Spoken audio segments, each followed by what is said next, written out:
is March 2nd and we are starting tomato seeds today. I'm pretty excited about some of the varieties that we're growing. Yesterday I transplanted up our pepper plants. They look fantastic. I had one of the best germinations I've ever had. It was above 90%.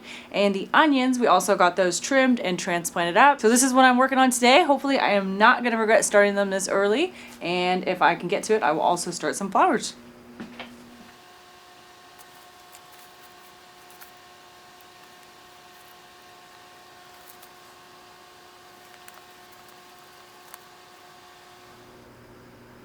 Something I'm still on the hunt for is looking for a good paste tomato. So I'm trying a whole bunch of new varieties this year, and this is one that we've grown in the past. It works really well for us. We're gonna be growing a lot of those. Over 50% of what I'm starting is paste or like plum type tomatoes for processing.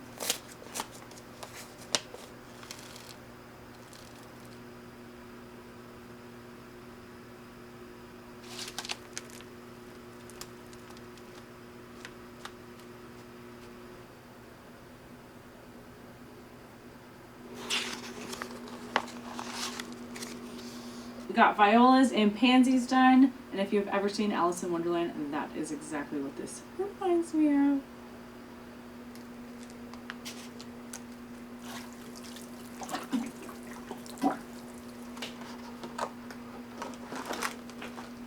I'm very excited to say that we grew an abundance of onions last year. These have been storing since the fall and we've just been eating through them. We've got about 30 pounds extra at this point. I set aside some and we have 25 pounds that we're going to be processing. We are making a recipe we've never tried before. It is French onion soup and we're going to be canning it up. And this is pretty cool because we don't usually have extra onions. So we are going to get these chopped up, but first we have to work on our stock. We generally use game bones for our broth, but we didn't have any, so we decided to pick up some Alaska raised beef bones, and they are just absolutely gorgeous. The butcher already had them like cleaned and prepped. So I've got them soaking in some cold water, a little bit of vinegar. I think they've been in here for about an hour, and I'm gonna divvy them up into both of our pressure canners. We're using them as pressure cookers to just kind of expedite this process. And usually when we're cooking bones, we do let them go for a very long time, but because we're just aiming to get a little more of like a broth and a stock, we're not necessarily looking to get bone broth where all the, minerals come out of the bone. We're just gonna be putting them in for about 60 minutes. So we're gonna get these into the pots and we are gonna set aside just a few to cook up for a snack later.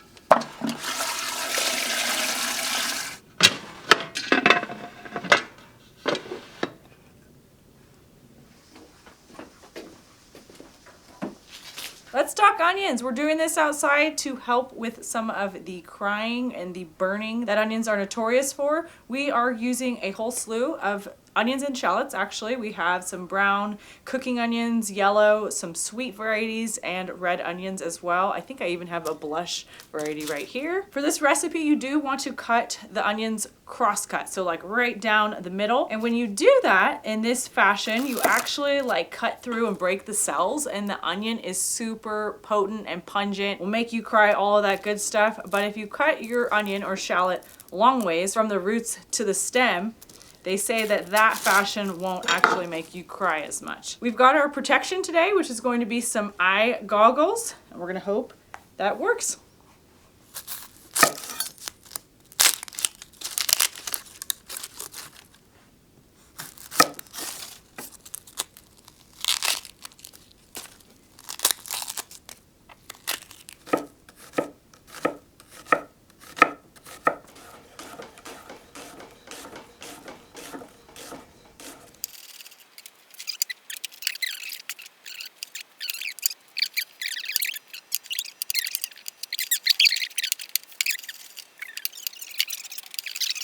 Take me to Alaska. I'm feeling some burn. Drop me Speak in of the it. bush.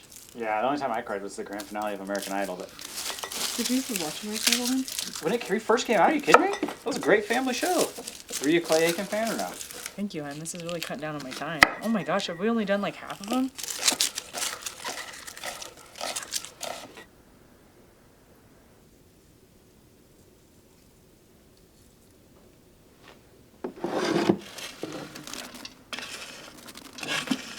We're almost almost there, folks. Eric jumped in and helped me out tremendously. This is what's going to be going in the compost: skins, the outer peels. So onions, when you're storing them, they have a bunch of layers on them that kind of dry up and protect the onion from drying out when you're storing them. Keeps them nice and moist. They stored amazing in the shop this year. We were pretty excited about that. It's been a solid 6 months. Some of these varieties are only supposed to go 4 to 6, and some others can go up to a year. What we like to do is actually take the outer layer off. It just is a little easier that way. Sometimes the skin can be so hard to peel and it just takes forever, so we do sacrifice that. And some of them are a little bit older, right? So you do get a little bit of like shrinkage. Sometimes the roots will start to grow at the base of the onion. That's a sign that it's not storing very well anymore, and you'll see like a little green growing center on the inside when you cut it up. Again, it's just breaking out of dormancy. You can plant onions again. They are biennial, so you would get, you know, if you put this in the ground, you would get some onion seeds that year. It took a long time, but we got them finally chopped up for our soup.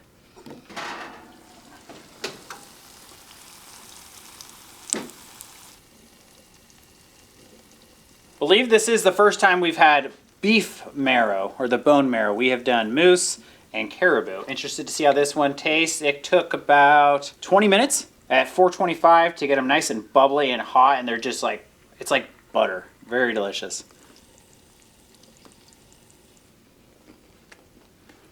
Really good, but honestly, I'm not really getting much of a flavor. I'm more getting like a butter or like an oily, greasy deliciousness. Very good though.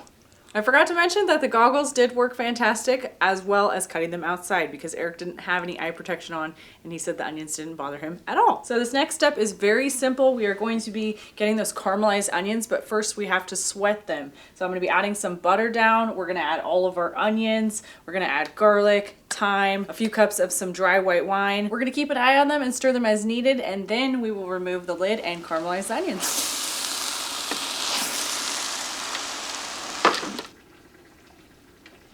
I'd say they could go again, but that's probably good for the stock. What do you think?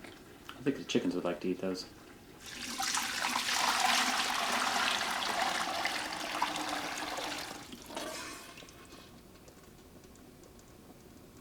Our onions are finally done. It did take about 4 hours. I'm pretty sure it's because of the sheer volume, so we opted not to can them yesterday. We do have our broth strained. We're going to add it into the soup mixture. We're going to get these in jars, and they're going to go for 75 minutes.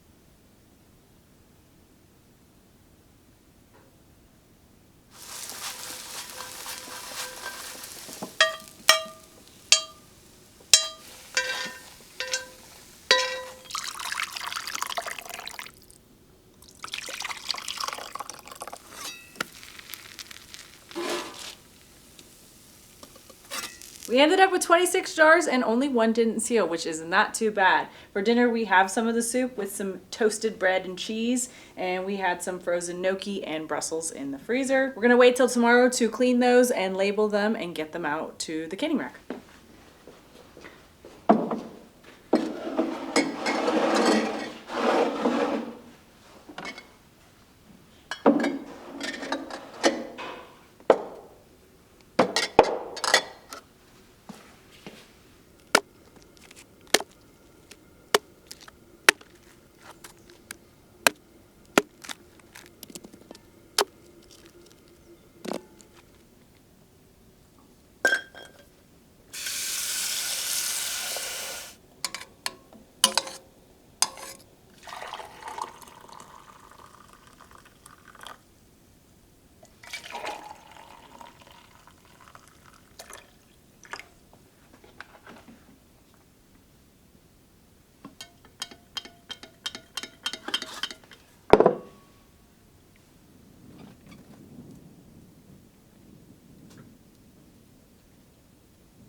just there. Just goes like that.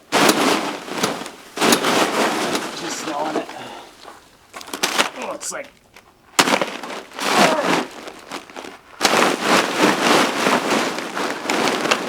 Oh yeah, look at the little tracks. I wonder what they thought about it. They're all scared now.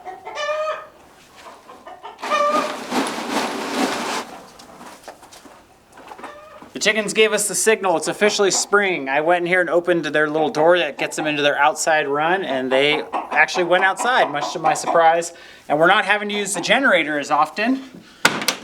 It's in absorb mode, which is always good, and we're pulling in 267 watts. We're at 14.7 volts, which is pretty much full. It's just gonna top them off. Yesterday, they also got a full charge. I don't know if we're gonna have to run the generator anymore. It's supposed to get a little colder next week. We might have to one more time. And as far as the diesel heater, it's starting to be where we're not gonna need to run that either. Yesterday, I had it off all day, and at the end of the day, it was 53 degrees inside the coop. We're getting there.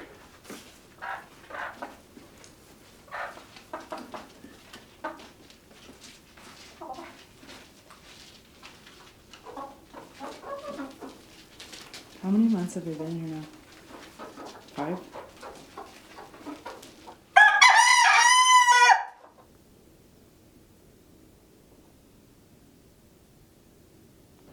You're getting decent, huh?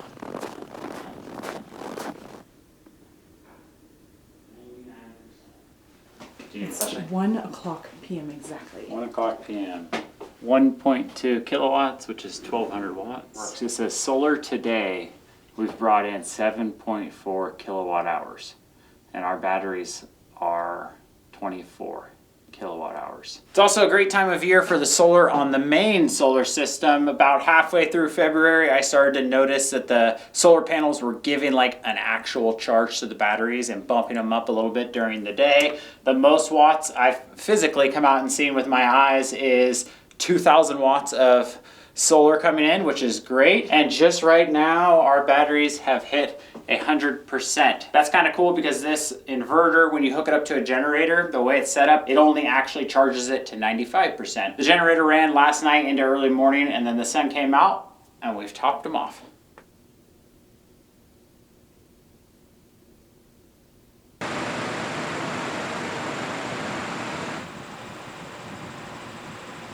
Another day in the seed room. It is nice and sunny in here. This last week has been so warm that I actually turned our thermostat down. So it's at 60, but the room heats up to 70 degrees during the day because the sun is just hitting these windows and coming in. I've been putting off working on our sweet potato slips, but I've got to get to them. And if you were wondering if I play music for my plants, the answer is yes, I do indeed. Here's a little song I wrote. You might want to sing it note for note. Don't worry. Be happy. Don't worry, be happy. Ooh, ooh, ooh, ooh. Don't worry, be happy. I don't know if you remember these fantastic fishes. They are a true joy, and I apologize that I had to sing that for you because of copyright reasons. So he also sings Take Me to the River. I already have a great time when I'm out in the seed room, but that really just like brightens up my day when I hear that song.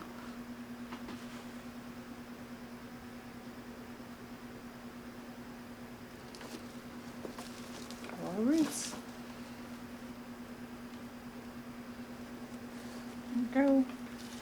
This is one of the sweet potato slips. It's growing from a tuber. Sweet potatoes are tropical, so they're not like a potato at all, really. I mean, they kind of grow similarly-ish, but these send off vines, and they're quite beautiful, actually. If you just grow them for the vines, they're gorgeous. They grow underground like a potato, and you'll get a few of them from each slip. I don't have a lot of experience growing them. We just grew them one time in Oregon with success because I kept the soil insanely hot all summer. And I don't know why you have to grow them from slips. Slips are basically the stem or the offshoot. It usually sends out several of these off of a tuber, but you're supposed to grow the plants and propagate them by the slips, not putting the sweet potato in the ground itself and, you know, getting tubers that way. I don't know why. So I'm gonna kind of delicately take this one apart. This was gifted to us, and they're like your classic sweet potatoes with the orange flesh. These were grown and stored locally, and they were already breaking dormancy, so they grew right away. I had ordered some sweet potatoes from 𝐒𝐢𝐻𝐸𝐸, and those did not grow as well. One variety, it just didn't grow at all before it kind of rotted, and then another one, it took like 2 months before it started sending out all these really cool like little shoots. And it's a really big potato, so it has a lot of them. I'm keeping these really warm when they were first growing with a little dome, and it keeps it nice and moist and humid in there, which they like. This one's gotten a little out of control. It's already vining, but it's still going to be quite a while till I can actually get these out into the garden. So what I'm going to aim to do is just break free the stem and pot up or pot separately the actual slip. It's got a really nice root system already.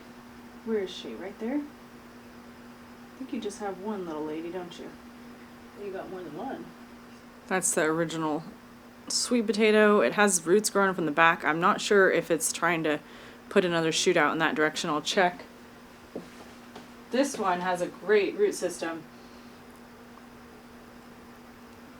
I was doing some reading saying you can section out this stem where there's nodes and basically get multiple slips from one shoot like this. I don't know if I'm gonna do that. I may just probably plant this because it has its root system already together. I'll probably just plant this in a pot, and hopefully it will stay contained until we can get it outside. I really don't know if these are similar to potatoes in the sense that like the slip you plant, like if you plant a bigger tuber, generally you'll get, you know, you have more energy. At least that's my theory for the growing the other tubers or potatoes throughout the season.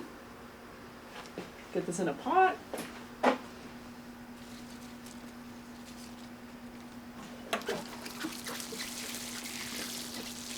So we've got more than one shoot on this one. Pretty obvious to me. I can pull that one off, and then I may even be able to section one of these out. I may do that. Ooh, you're a big potato. Okay, let's get you out of there. On swift motion.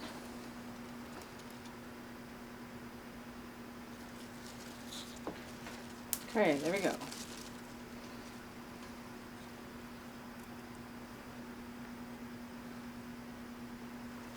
You. I'm probably gonna section you because you're pretty nice looking. Yeah, I'm gonna clip this one. Right there. That way this plant has some roots to get started too. This gentleman has no roots. You can take it off, and I think you can kind of get the roots to sprout if you put them in water. Pretty sure that's what we did in the past, but since I have it still on the tuber, I'm just gonna leave it on the tuber and plant it back, and eventually he will make his own roots, and then I'll just do the same thing.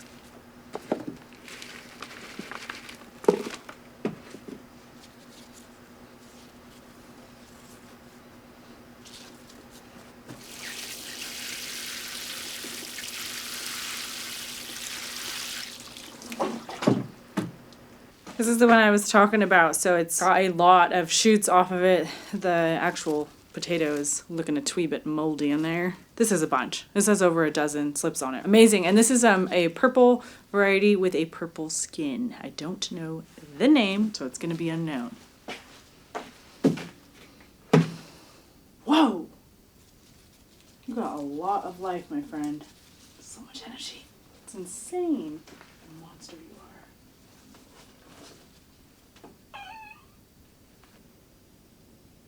That's a great example of a node.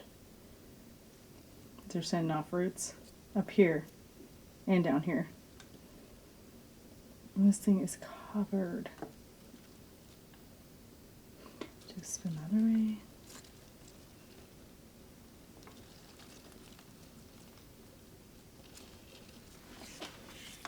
Got my work cut out for me.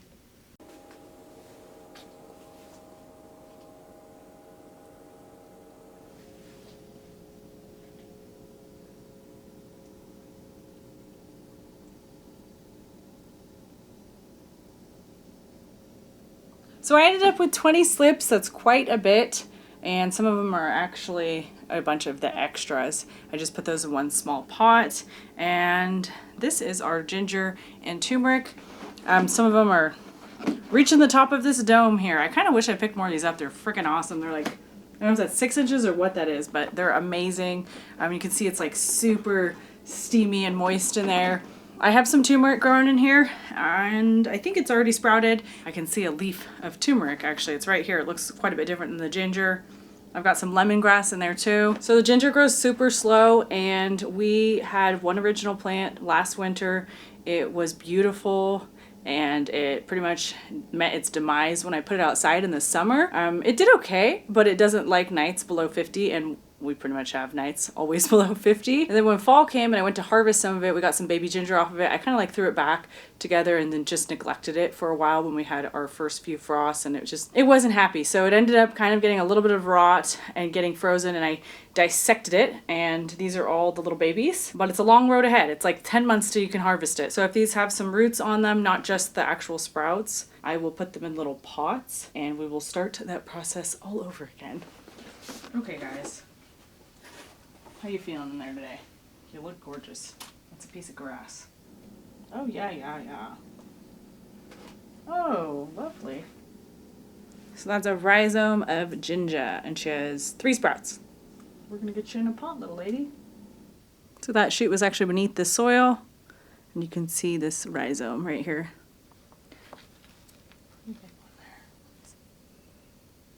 Oh, nice new roots, dude. Wow, you're kicking it.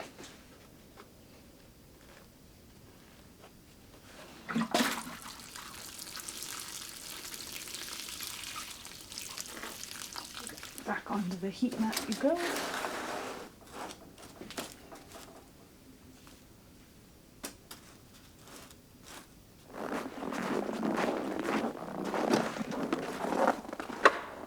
Out here working on a couple projects in the shop today, and over the years I have accumulated a lot of wheels. So when you buy certain things like shelves that Arielle uses for starting seeds, they tend to come with little wheels, and before I never really had a good place to use them, being that we didn't have any concrete, but now we do. So I've got this set right here that we're gonna use today, and I also have a lot of different welding equipment, and it doesn't really have anywhere to go, and anytime I wanna bring it somewhere in here, you gotta carry it around. We've got our welder here. This is a flux welder. It's decently heavy, and then we've got our little tiny mini stick welder in there. We've got something new, which is a plasma cutter. I waited for probably a good 1.5 years for this thing to go on sale on Amazon, and a few months ago it finally did. I picked it up for $160. But we're gonna be building a movable welding cart today that's hopefully gonna fit all of this stuff. Let's get going. Okay.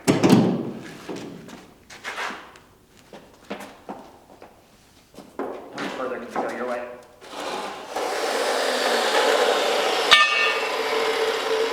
We put a new blade on it for this project. I was actually just about to say that blade has a chip in it. Did you see that? I just chipped it right now. Oh, that's what I thought maybe happened. Shoot, that one's I pretty. didn't know this was a ball.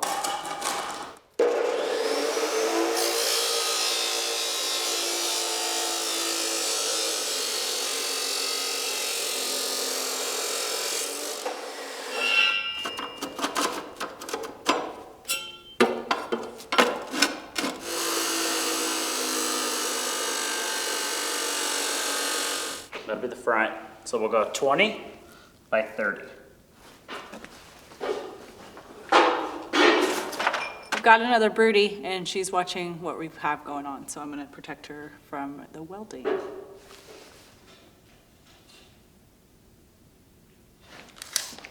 Oh wow, you're already painted, huh?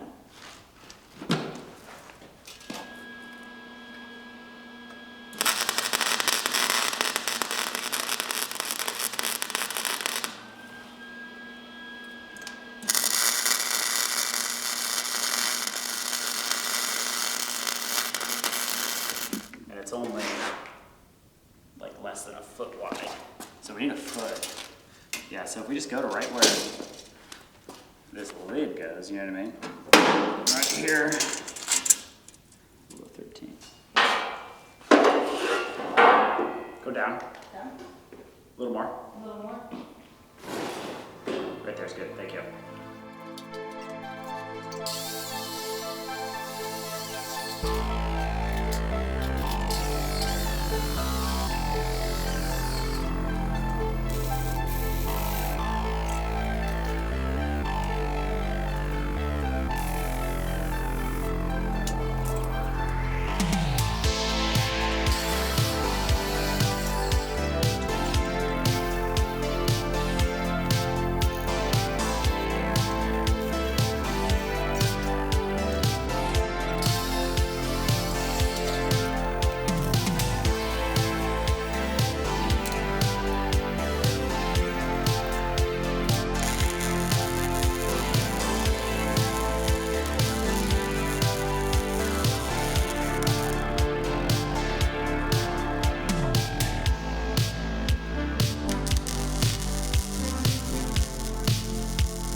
What a great day for working on projects in here because the sun is shining and it's been that way for a couple weeks now. We are bringing in an awesome amount of solar. In fact, this whole project that we're working on right now, welding, cutting, grinding, is all being powered by the sun. So it's charging our batteries. We're running every single thing in the shop off of battery power, which is always really nice. And the way we're gonna do this rack is gonna be kind of like a double level. The welder we're using to weld this is gonna sit down here. This top rack, we're gonna have the plasma cutter and then the little small stick welder. And then I have a toolbox that's gonna fit right there on the back, and that's gonna hold welding rods, welding tips, extra wire, anything we need for welding, like, you know, metal brushes. And then we're gonna figure out some sort of hanging system so we can hang, you know, all of our leads and our welding masks, things like that. We're gonna get this little top shelf tacked into place, and then we'll be able to go around the whole project, finish welding everything. We'll put some little legs right here that connect the two, and we will put our wheels on it.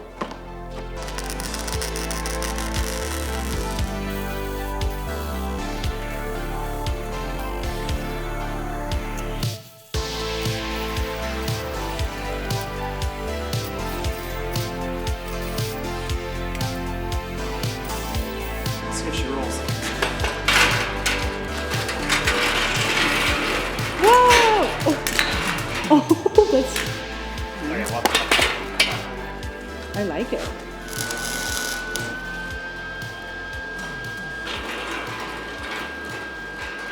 Okay, now it's painter.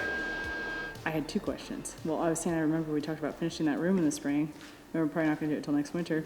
But then I was also asking, where's the rest of the energy going that you were talking about?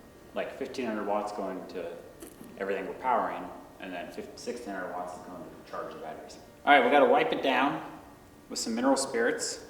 Let it cool for a second, and then we're gonna spray painter. We got some flat stuff right there. Hey, who's been back here? Squirrel. The squirrel? What do you mean? Yeah, who are all these trucks from? The squirrel. It's probably eating your honey boxes. So we got those, and then we can use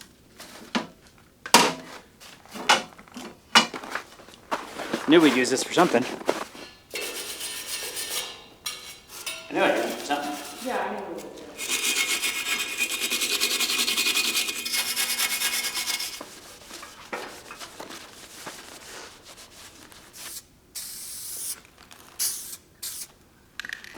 Yeah, let's go black. It's too light. Yeah, black looks good.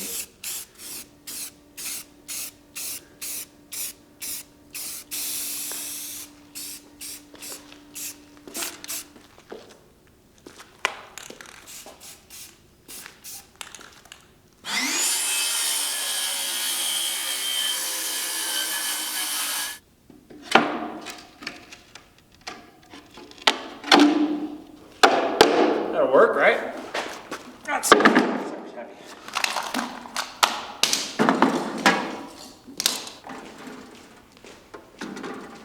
Well, if it's just right there, you've measured him or something. Oh, wow, look at that. One mask can go there. Mask can go there. So this little guy. Really happy with the way this one turned out. You know, you can buy welding carts, but the ones I was looking at, or the ones I've seen online, like Harbor Freight ones, they're kind of thinner, cheaper metal. This is all 1/4 inch. We did reuse some like black iron pipe that we had laying around. Those are our hooks to hang our helmets and all of our leads. We now have this toolbox on the back so I can be organized and I can have all the welding stuff right here. We don't have to keep it on the shelf anymore. It's just kind of a pain getting it in and out. All in all, we have well under $100 into this project. We're gonna get cleaned up a little. We're wheeling it over somewhere and we're gonna see if we can get the plasma cutter fired up.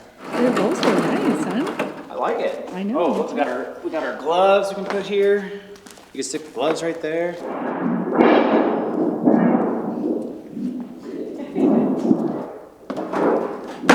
Okay, we gotta flip this resolution over here. Okay, well, the only thing you could do, how skilled is a plasma cutter? Like if you put a little line to, no?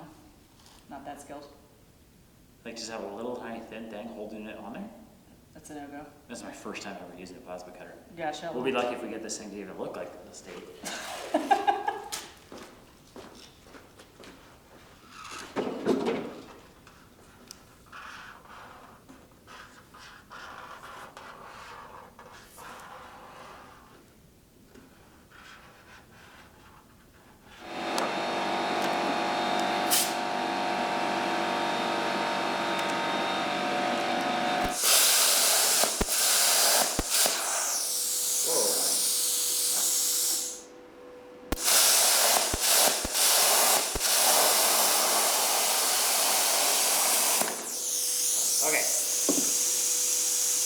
right off the bat. It's hard to cut a straight line, I'll tell you that right now. But it cuts through it like crazy. Like, I think I can turn it down even more.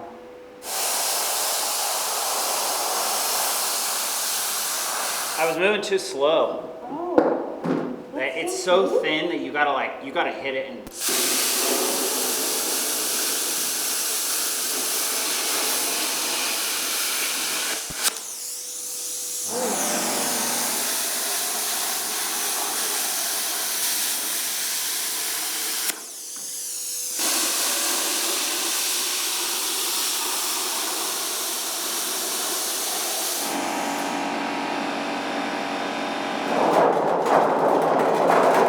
I didn't know if it's hot. I don't know if I want to touch it's it. pretty hot. I imagine it would be hot. Anyways, Oh, we are look at painting? that. Now I have a stencil.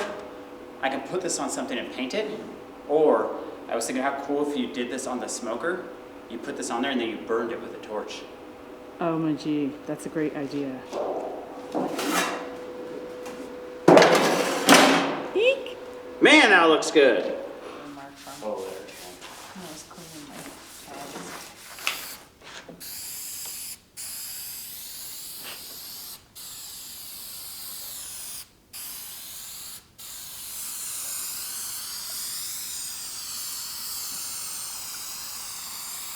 The only cutting tools I've used is grinders and just a regular standard old school torch. This plasma cutter is insane. It cut through this metal so fast. I got it turned down as low as it'll go. It was at 15 amps and then you have to adjust the amount of air pressure that's going into it per how much amperage you're trying to put out of it. So you do connect an air compressor to it and then you plug it into the wall. We're running it off 110 right now. We don't have any 220 outlets in the shop yet, but you can run it off 220 if you're cutting thicker metal. This is the first time using it, first cuts. I'm really just happy with it. That thing is absolutely awesome. And we've got a very special place that this Alaska metal art we just cut out is gonna go. The magnets are really strong.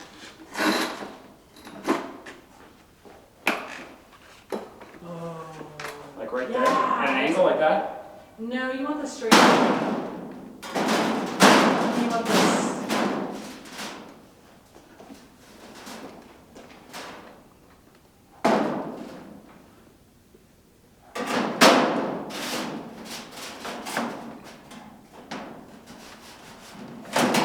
Okay. That's her.